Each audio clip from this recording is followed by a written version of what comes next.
country. We'll be talking about payments in Iraq. We'll be presenting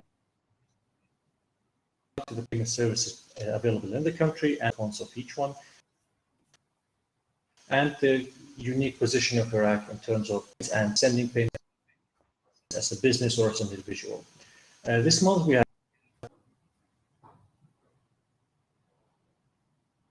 Mr. Bayar Shahab with us.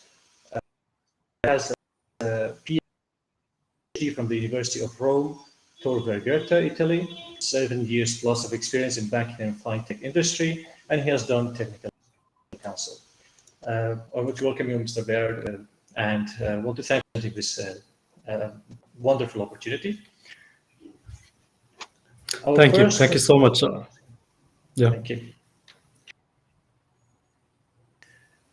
Our first question, Mr. Bayar, is could you tell us about your experience with receiving online? You are quite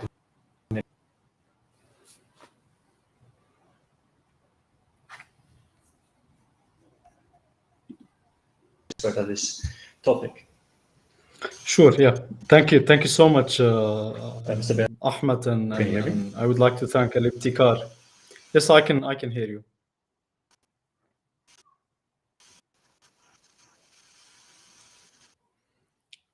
Am I audible? Please go ahead. Sure. Thank you, Ahmed, and thanks for Ibtikar for this great opportunity as well. As you mentioned, Ahmed, I have been working 7+ years in the fintech payments and banking industry. I have a huge and deep knowledge in this industry. I have also been managing several fintech projects since 5 to 7 years in Iraq specifically. Thank you. For the second question is, what's the biggest obstacles that Iraqis face when trying payments? Because we've all been hearing this in terms of transfers, wire transfers, banking transfers.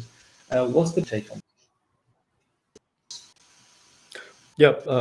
Before jumping into the obstacles, we need to understand the payment landscape in Iraq.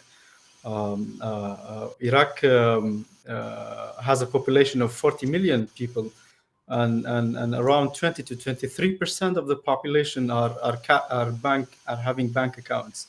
So it's mostly considered as a cashless country, and we have the minimum number of ATMs, minimum number of mobile wallets, minimum number of POS machines available in the country.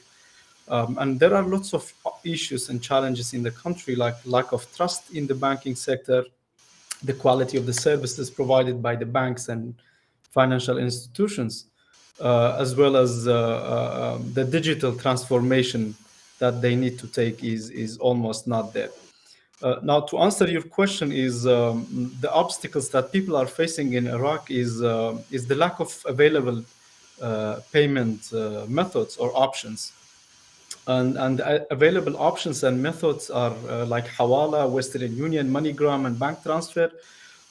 They are not easy to use. They are not accessible. They are not affordable. And especially, let's say, MoneyGram and Western Union, which is mostly used to transfer money outside of Iraq and receive money, the transfer fee is quite high for the average people, and it has a certain limit where you cannot pass this limit to transfer money. Now, talking about the banking, the banks, let's say, if we want to use it to receive and send money, the banks in Iraq, they have very, very low quality of services. Plus, because of the international sanction lists on the banking industry, like the UN sanction list, like the OFAC sanction list that we have upon Iraq, we cannot send easily money outside of Iraq. And in most of the cases, if you want to use the bank to transfer money, you need to use a middle bank, a regional middle bank to be able to transfer money outside Iraq. So it's very, very difficult to use the banks as well. Now, the good news is Iraq recently been removed from the FATF Europe sanction list, which was the AML, which is for the countries who are having AML deficiency, anti-money laundering. And I see it very, very positive. I mean, removing these sanction lists will allow the banking sector in Iraq to grow, and it makes it very easy for the banks and for the people as well to be able to transfer money outside Iraq. New banking system, the banking system, the legacy banking system we had, and also the history of the country, and you see that there is a progress in that, and making it more feasible for people to be. I'm quite positive. Yes. Yes, we have very good indicators. Yeah. We have a lot of services in Iraq for payment, and we talked about the banking, and we talked about international wire transfers, Western Union, MoneyGram. What are the other payment services? Or let's go through like the sectors or the categories of payment services. So, I mean, we already mentioned that like very shortly. If we categorize it to the categories, let's say, we can say we have banks, we have payment cards like Visa and MasterCard. We have the mobile wallet or mobile money as an option. And then we have hawala or exchange offices, as well as companies like MoneyGram and Western Union. We can say we have 5 main available payment methods in the country. However, each of these methods having some challenges to use or to benefit from. Like we mentioned, the bank accounts in Iraq having lots of sanctions from international organizations. So it's not very easy, honestly, to transfer money outside Iraq. And even due to the challenges and the lack of services in the banking sector, even domestic transfer or in local transfer between the banks, let's say, is a challenge. Let's say if I have a bank account in Erbil, and if I want to transfer money to Soleimani from the same bank, then I need to pay some charges. It's definitely not helping the community to grow at this moment. However, banks are starting to work on that, and central bank is pushing to improve that. Now, the other option which I mentioned is the payment, smart payment cards like Visa and MasterCard. It's a very good option of payment, honestly. Currently, we have around 1 million MasterCards available in the market in Iraq specifically, especially prepaid cards. Prepaid cards is the most popular payment card available in the market in Iraq. Because it's very easy to get a prepaid card, and you don't need a bank account. It's affordable, it's cheap.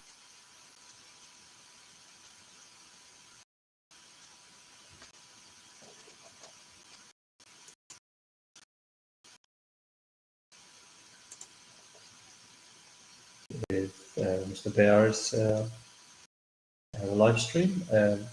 We'll wait a little bit until this connection comes back.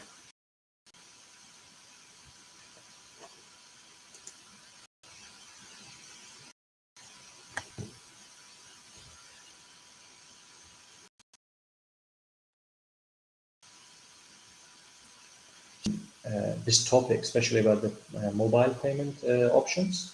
We have published an article titled "Your Guide to the Mobile Payment Services in Iraq," where you can check out the lists of mobile payment apps and what they include on the services they provide. Mr. Bayar, welcome back. Yeah, thank you. This is another issue we have in the country, which electricity goes. Exactly. So I was mentioning the payment cards like Master and Visa, which is and the prepaid card, which is a very affordable and easy to use payment method because you don't need a bank account, and you can use it while traveling outside of Iraq.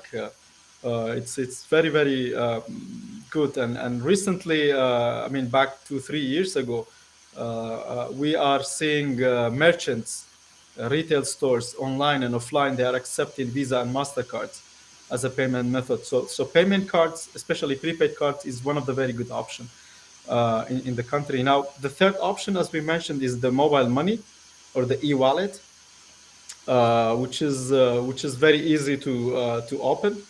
And it's very cheap comparing to the other methods, and more convenient, and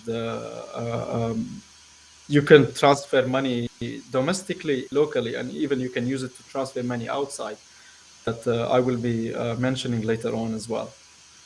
And the hawala offices and the exchange offices is definitely not a good option that we have in the country, because especially for international transfer, you cannot find the local transfer office that are having a branch in, I don't know, in United States, let's say.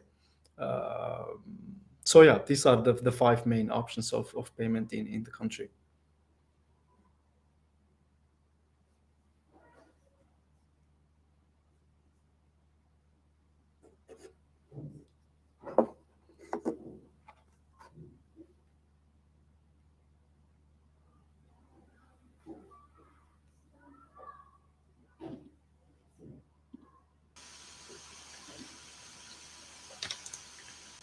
Hello.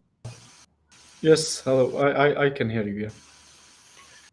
Thank you. I think the issue our internet connection, which is the same as the electricity. It's limited, limits the connectivity and also the progress of many ventures. So the hawala payments.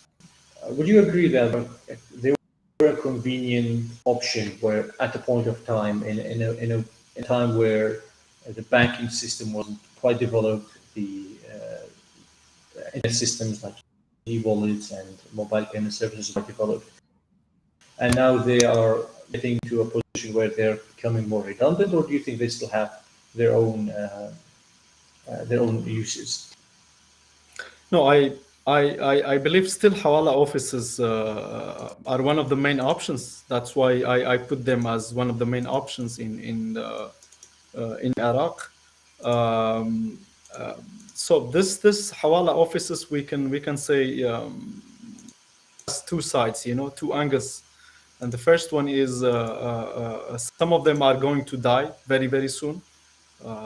However, they still have a chance, and some hawala offices, they started to onboard Western Union and MoneyGram as an option inside their offices. So beside the traditional hawala transfers that they were doing, now they are having Western Union services. They are having MoneyGram services, and some of these hawala offices or exchange offices are actually agents for the mobile money. So they are an agent. People can go with their mobile money and cash out, withdraw their money. So I see them still as a very good option, whether to help people to cash out their money, whether to transfer money through Western Union. I still see them as a very good option in the country, and this is due to the poor quality of the banking sector we have.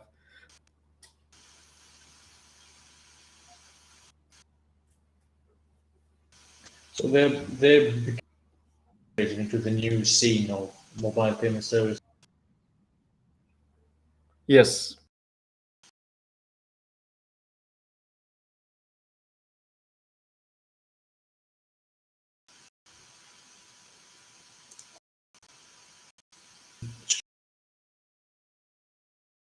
It's really interesting insight, to be honest.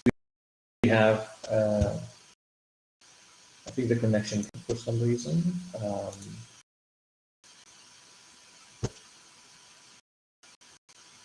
Can you hear me, Sabera?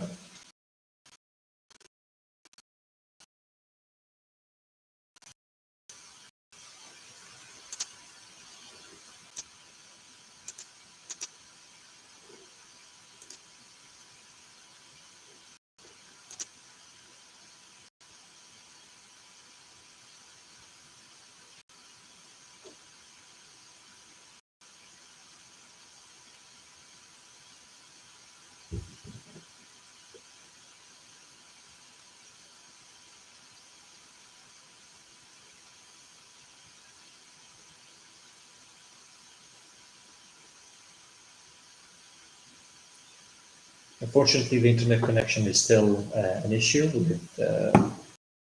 generally in Iraq. We will wait a little bit to have Mr. Bayar's connection back. Until then, you can put your questions and your post or insights into the comment sections on the platform that you're watching us from. We will also have a Q&A session at the end of this live where you can ask your questions, and if you have a business where you want to integrate part of most of the payment services we're talking, we will be okay with reaching out, and we can help to connect you to those services.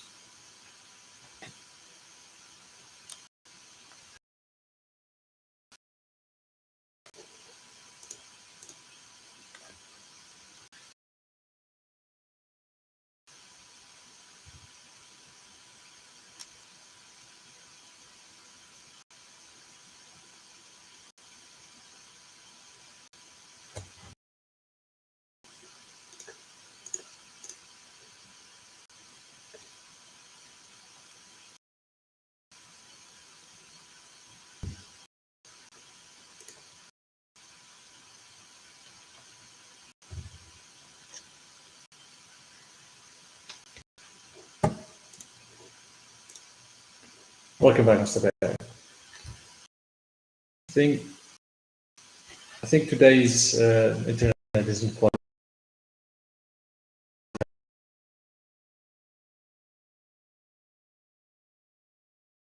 this adventure. My voice.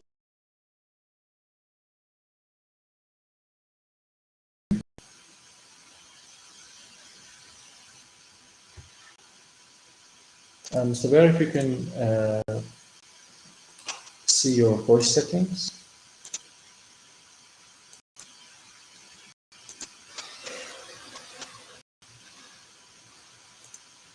I think there's a connection problem with your voice. If you can change the output of the mic, that would be helpful. Still not hearing.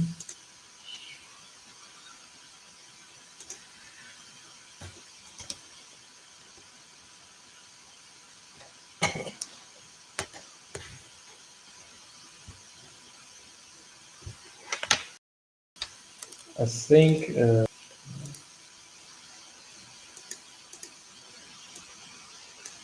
so. If you can reconnect again or change the mic to a more suitable option, would be better.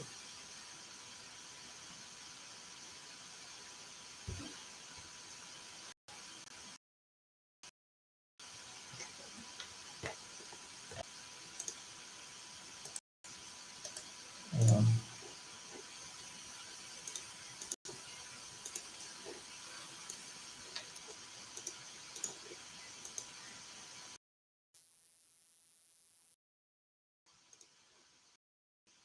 I still cannot, unfortunately.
Mr. Bayer, can you hear me?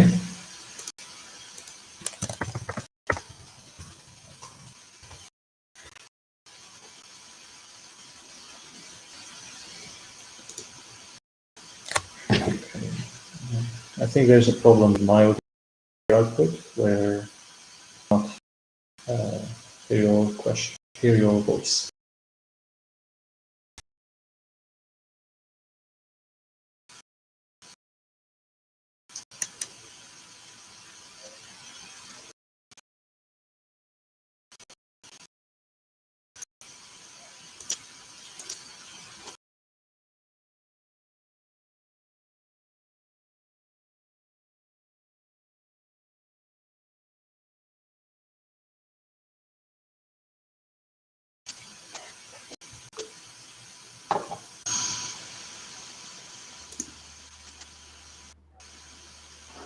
Hello?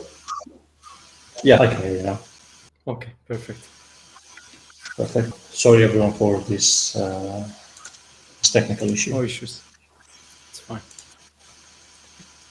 We were talking about the payment methods you would recommend and the use cases for them where for international transfers you recommend, or there is, each one has its own unique advantages. Sure. I I personally I recommend mobile wallet and smart cards like prepaid cards in the market. The reason why I'm recommending mobile wallet is because of some facts actually. Um, uh, Now the number of wallets now in Iraq are more than the number of bank accounts. And this growth is because first, mobile wallets are trusted by Central Bank of Iraq. They are available 24/7. It's not like a traditional bank office where they work from 8 to 12 p.m. It's available 24 hours through a mobile app or through a web portal where you can access and enjoy all the services. Plus, you have hello.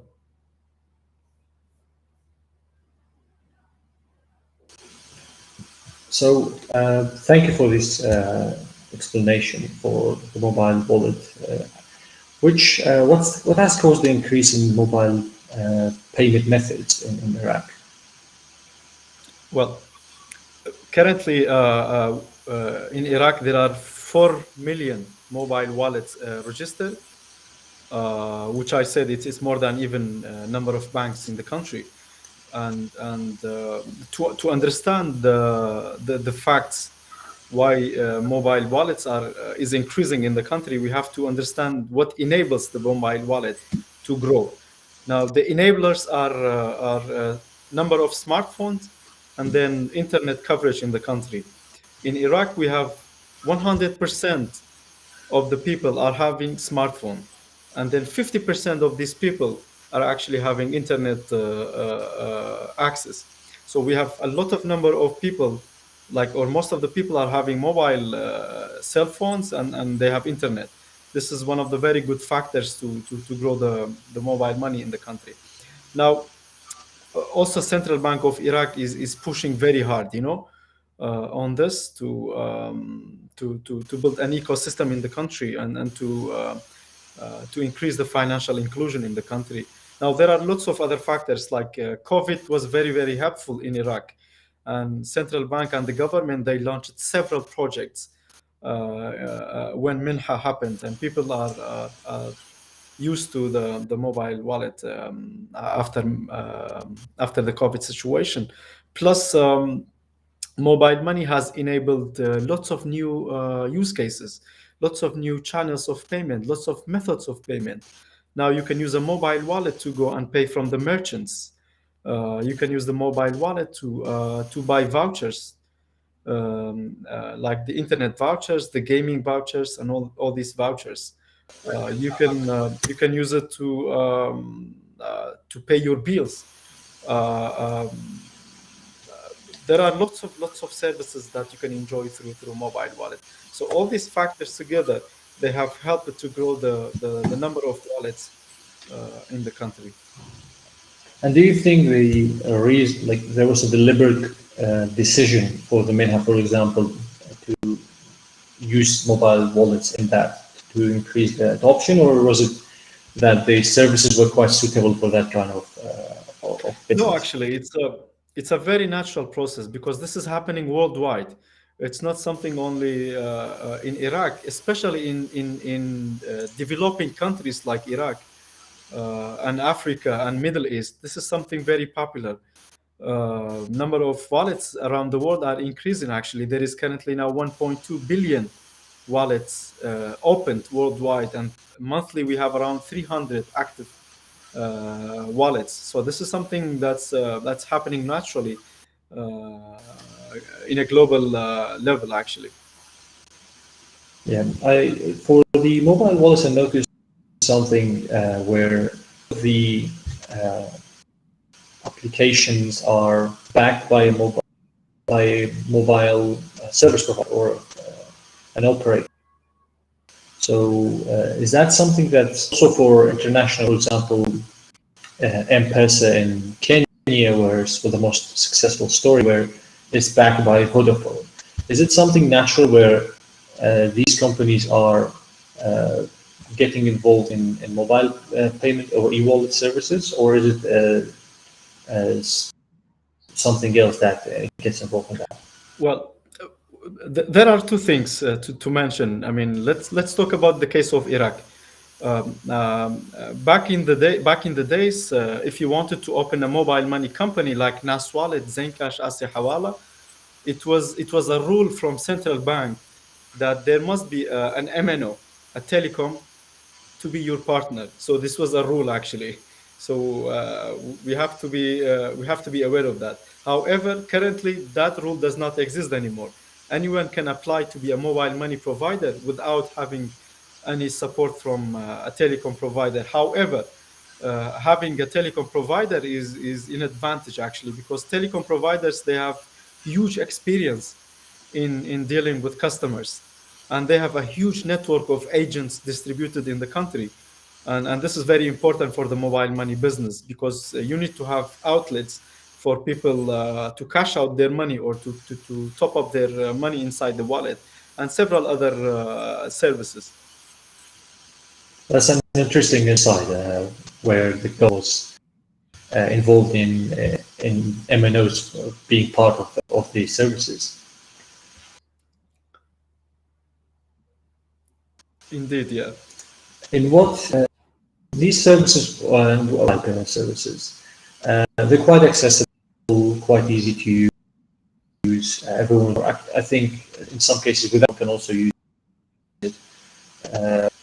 What in what way they help small businesses, whether it's by their payment methods or by the quick transfers, or what other ways they have helped Iraqi SMEs.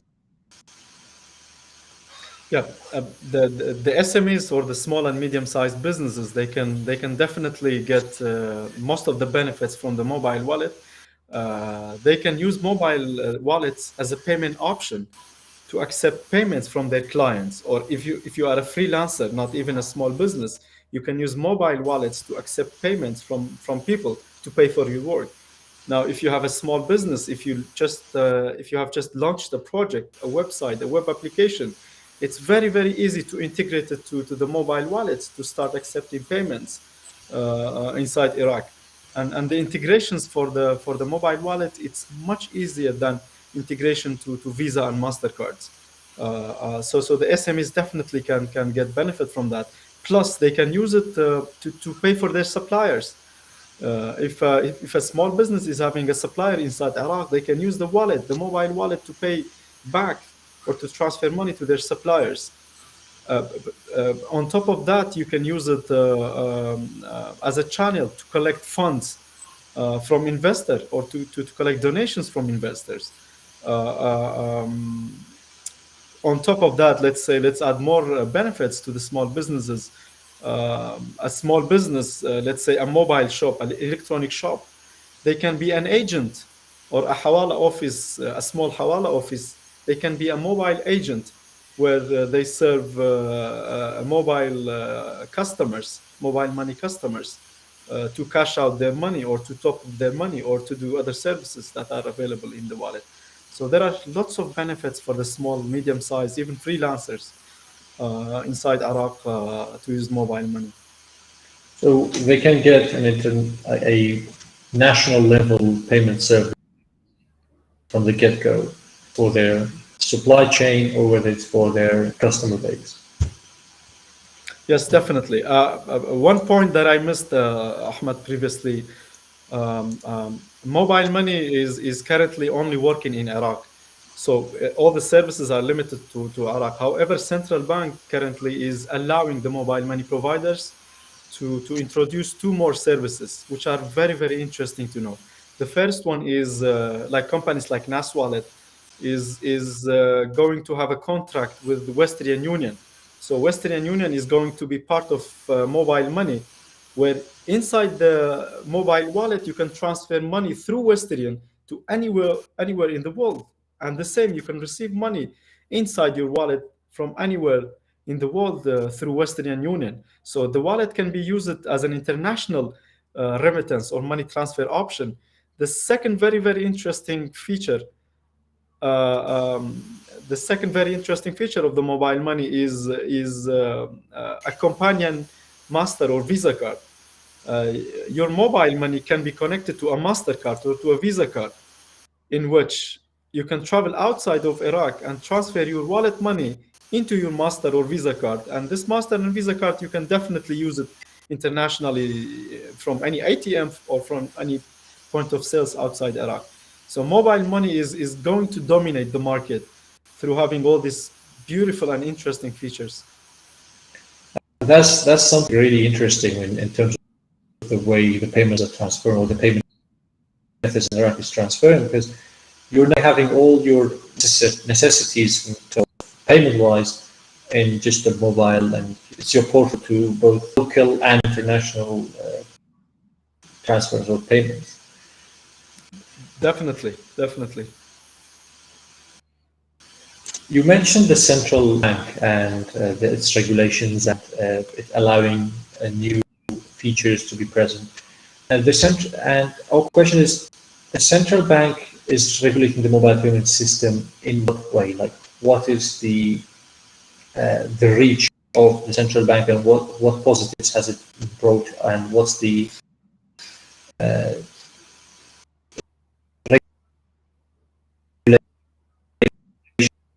regulations that it has provided? Yes.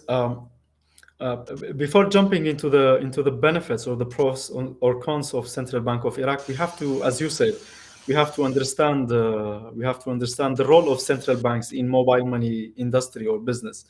Now, central bank has three main responsibilities for the mobile money companies.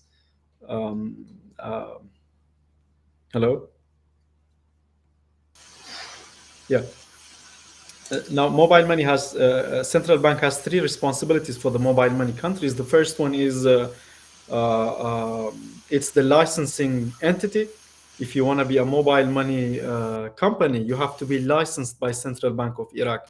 Now, currently there are 5 licensed mobile money providers in Iraq. It's a long process. It's not an easy process to get the license. The second one, Central Bank of Iraq is a regulator, and it's issuing regulation and instructions for the mobile money companies. And the third responsibility of central bank is the policy and the law. It's issuing the policies for the mobile money companies. Now, the benefits of central bank, of having central bank in this business is first of all, for the customers, it has a huge benefit, because mobile money companies, they have to put a huge amount of money as collateral amount or insure amount inside the Central Bank of Iraq as a safety deposit. So let's say tomorrow, if my money for some reason is gone from my wallet, and the mobile money company is not helping me with my complaint, I can go to central bank and make a complaint, say my money is gone, and the mobile money company X is not helping me. So central bank has the right to give you back the money from the collateral amount that you have to put. Now, this is a huge benefit for the customers to have a trust in this business. Now, the second benefit uh, the interconnection between mobile money companies and the central bank. Central bank has a switch called national switch, in which all the banks and all the mobile money providers are connected to the switch of central bank. Through that switch, let's say that's coming in a very near future, by the way. Through that switch, a NassWallet mobile money holder can transfer money to an Asia Hawala mobile money customer or to a Zencash mobile money customer. So you don't have to have wallet from each of these mobile money companies. Through that switch from National Bank of Iraq, you can transfer money to between all of these mobile money. This is a huge benefit. And tomorrow, central bank is also going to launch. I mean, tomorrow, I mean, in the near future, I mean, a new project which is connecting all the banks to mobile money companies. Let's say I have NassWallet. I can add any banks that's connected to National Switch to my wallet, and I can send the money from my wallet to my bank, and I can withdraw from my bank to my wallet. So this interconnection between mobile money, banks, and financial institutions to the national switch is having a huge benefit for the customers and for the company, mobile money companies as well. Now, the disadvantages, if we mention, is central bank is having a very strict anti-money laundering policy and rule on the companies, and most of the time it's making lots of limitations for the companies. And the second disadvantage is most of the central bank is actually limiting the mobile money companies to introduce new feature, to introduce new services. Let's say mobile money companies were not allowed before to deal with Western Union to transfer money outside of Iraq. However, recently central bank approved this. So central bank is limiting the mobile money companies in some ways to introduce new services to the people. So this is one of the disadvantages, because they have very strict AML policy. It's not always easy to deal with them, honestly. Yeah, and hopefully, like the push is strong from both this industry, and it will be easier to actually help these companies to introduce. True, right? Yeah. Our last question is, unfortunately, Iraq has one of the largest digital literacy in the region, and where we define digital literacy where someone is not able to use the digital tools or utilize digital services in their lives, or to use them in personal life. And with all these benefits of e-wallets, mobile services, and where your majority of the population is not able to use such tools, how can you encourage to be able to use online payment options and also to have a trust in this? Yeah, I see that in a different way, honestly, Ahmad. I see Iraqi people are very, very smart, and actually, due to the indicators we just mentioned in the beginning, number of smartphones are increasing every day in Iraq, and internet usage is increasing in Iraq every day. And the average people who are having internet with smartphone are between 14 to 54 years old. These are, we can consider it as a young age. So you have a very good young generation with smartphone and internet. You can definitely push them and make them to use the digital services. However, that needs central bank to push on that, to hammer on that. And the first thing I see it as a right step from central bank is any business that would like to be that wants to start in the market, central bank needs to force them to have a POS machine to accept Visa and Master, or to have a mobile wallet to accept mobile payments. If central bank can make this push, then by default, this digital literacy will be improved, and definitely the banking companies or the banks and the mobile money companies, they need to have awareness sessions for the people. They need to have seminars, they need to have events. Plus, the most important one, they need to improve their quality of services. They need to be to work on their digital transformation, because most of the traditional banks, they are outdated. Actually, they don't have online services. So digital transformation, improving the quality of services from the bank, it will build a trust for the people from the company side. And from the central bank side, they need to push the businesses to start accepting mobile money and cards as a payment option. I see these two steps as main steps to start with, to improve the acceptance of payments in the country. Great advice. And side note, Iraq enjoys the highest IQ in terms of the Middle Eastern countries, and that reflects in all the innovations that the Iraqi innovators are covering. And we believe the sole obstacle is the, as you mentioned, the awareness and the education. Really appreciating the great advice you provide today, and it was really informative session for me personally, and I hope for the viewers too.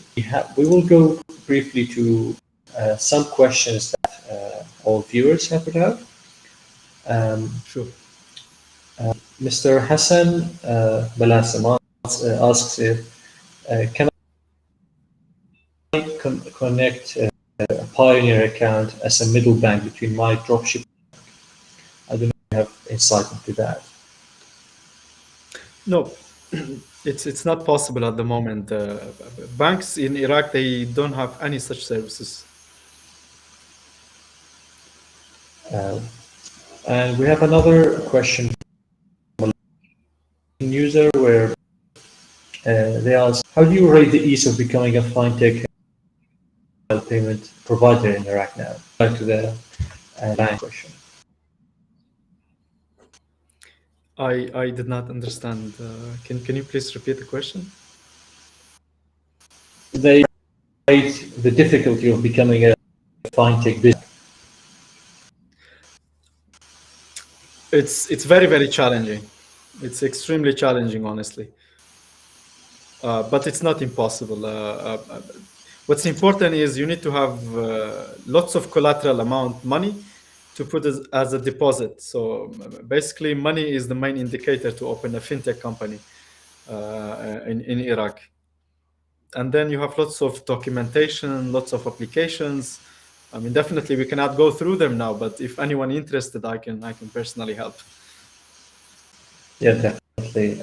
You can check Mr. Bayar's LinkedIn profile on our floor, and you can comment there beneath the post on the question regarding this particular subject.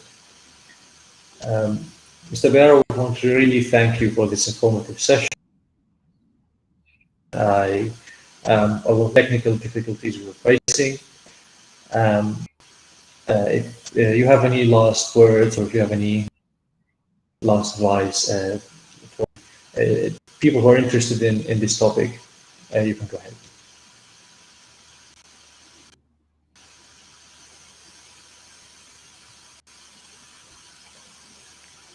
Mr. Bear, if you have any last word you would like to say. Oh, sorry, I did not hear you. Thank you very much, Ahmed, for this great opportunity. Definitely, this is a very hot topic nowadays, and such sessions are very, very important. This is part of the awareness session that we need to have it more and more, to make people to understand how is the payment landscape in the country. I don't have anything else to add on. Thank you so much once again. Thank you again. For all our interested more in this topic, as I said, you can comment below on the post so we can answer your questions, and Mr. Bear can answer them. If you also like to read about it, we have a dedicated blog about that called Your Guide to the Mobile Payment System in Iraq, where it discusses only the mobile payment side of this topic. Mr. Bayar, I hope you have a great night, and thank you so much for being with us today. Thank you so much once again. Yeah. Have a good night.